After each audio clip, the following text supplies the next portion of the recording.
Hey YouTube, Gator Twig here, bringing you all an update to my Familiar Possessed Charmer Yu-Gi-Oh deck profile for post-Ignition Assault.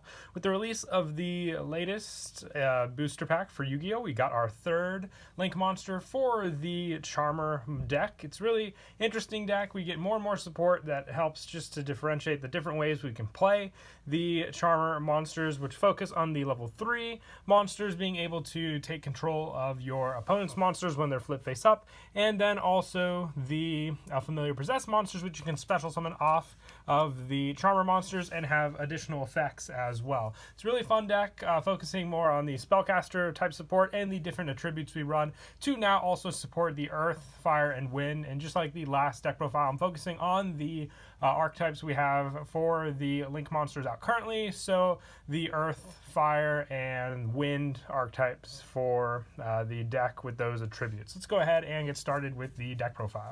So for the Charmer monsters, I'm running 2 Asa, the Earth Charmer. I would say one of the more common monsters you can use in the deck now compared to Hito, which was Fire, and Wind, which was Wind.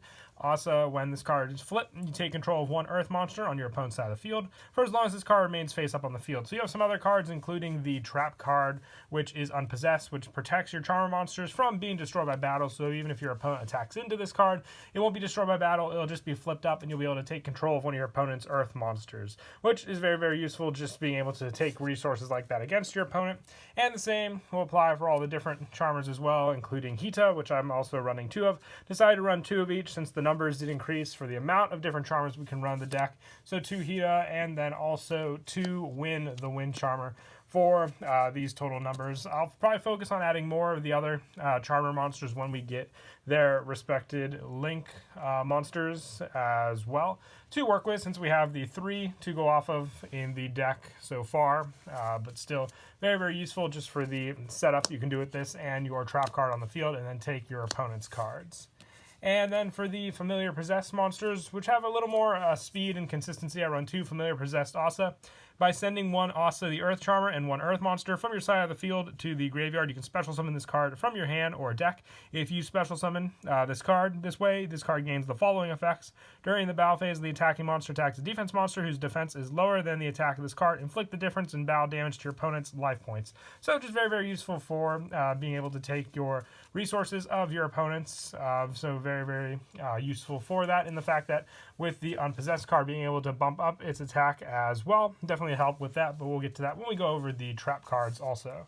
And the same goes with the same effects applying for Familiar Possessed Hita, which I'm also running 2 of, and also the Familiar Possessed Win, which I run the same amount, both also being searchable by our next card since they all have 1,850 attack points, but still, you can still normal summon these cards. They just won't have the effect, but still an easy monster to get out on the field to use. For some of the additional support for the Familiar Possessed monsters, I run 3 Fairy Tale Luna. When this card is normal summon, you can add 1 Spellcaster monster with 1,850 attack from your deck to your hand. And once per turn quick effect, you can target 1 face-up monster your opponent controls. Your opponent can send 1 card with that monster's name from their deck or extract to the graveyard to negate this effect. Otherwise, return both this card and that to the hand. So a good way to rely on your opponent, dwindling away their resources. But searching out the other different Familiar Possessed monsters is a very helpful part, just to keep resources in your hand going as well for this card.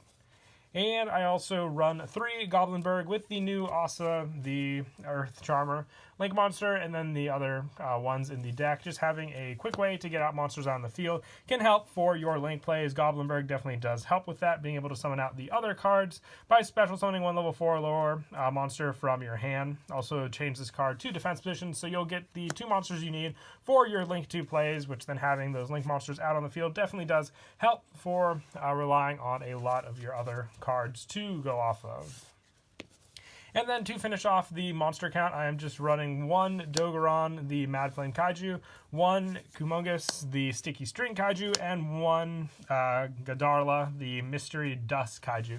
Each one for the tribute we run in the deck: Wind, Earth, and fire for the cards. Very, very strong, especially for all the resources, being able to tribute your opponent's monsters, having this card, and then if you get the proper Charmer out on the field, when you flip the Charmer monster face up, you can take control of the Kaiju as long as you don't control Kaiju, but still having the option for you to go up against your opponent by specialing summoning another Kaiju monster, preferably the one that is stronger to attack over, definitely does help. But having the Charmer monsters that match up with each one of the Kaiju monsters we also run in the deck just helps to have a target on my opponent's field to take control of, then while also being able to take care of a monster on the field by tributing it for the Kaiju monster.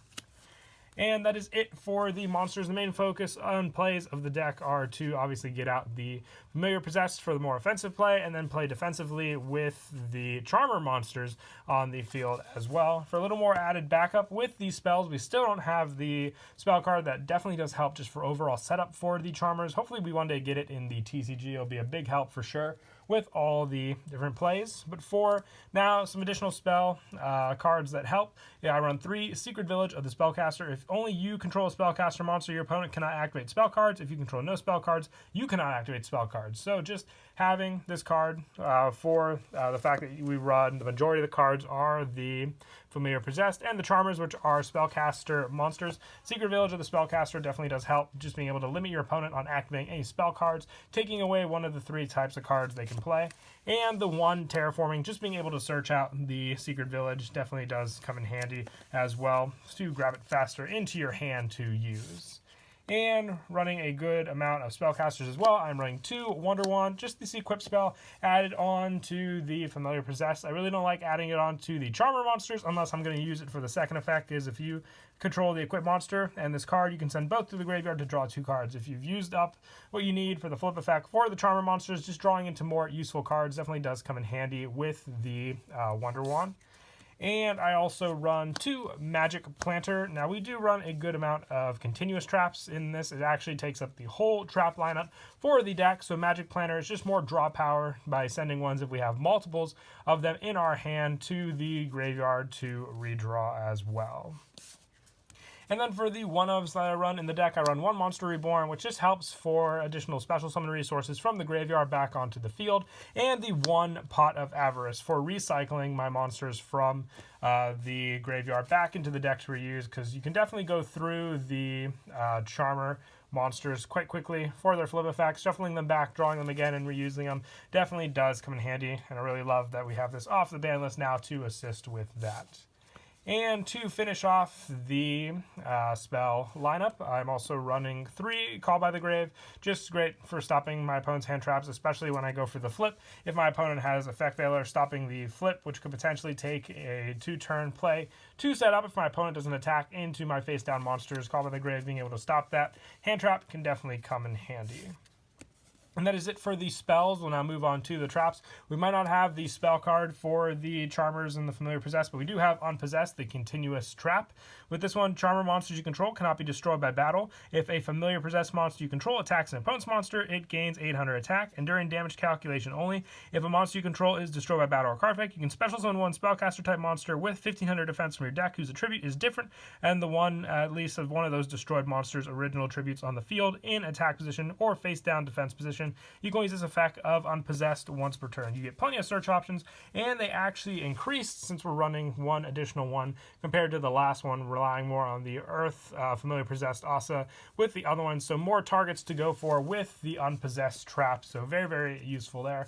But the biggest thing that the deck might not have some issues with, depending on the deck you're playing. But if your opponent's using water, light, or also dark, you can rely on DNA Transplant, which you declare 1 attribute when you activate this card. As long as this card remains face up on the field, the attribute of all face-up monsters on the field become the one you declared. So you can make them either any of the 3 we have in the deck. If your opponent's playing fire, you can go for that, wind, and then earth, and etc. So just being able to rely on this for that definitely does come in handy. But if you have the multiples of this or Unpossessed, that's why I run the Magic Planter in the deck, since you can just send them off and draw cards for them. But this makes it so you'll get most of your Charmer effects flipped depending on which one you need for the play as well.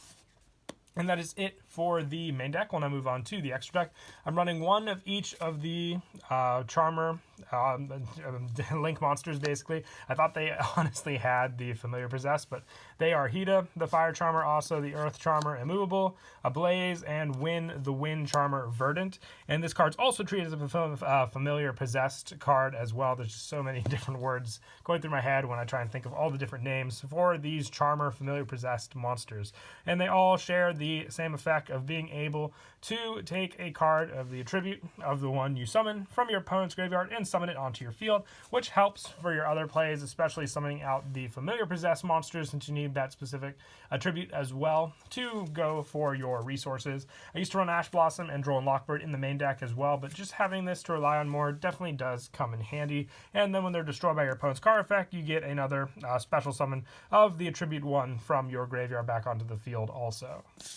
And then for some more of the support, I run one Clara and Rushka, the Ventrilla duo. This one, you can use a set monster, which comes in handy with all the Charmers we run in this deck, and giving you another Earth attribute if you need specifically for some of your link plays. So if you have your Hida, the Fire Charmer, on the field, you can link into Clara and Rushka during your main phase 2 using this set card. And then you have one of the potential Earth cards to go into the new, also the Earth Charmer Immovable on the field as well.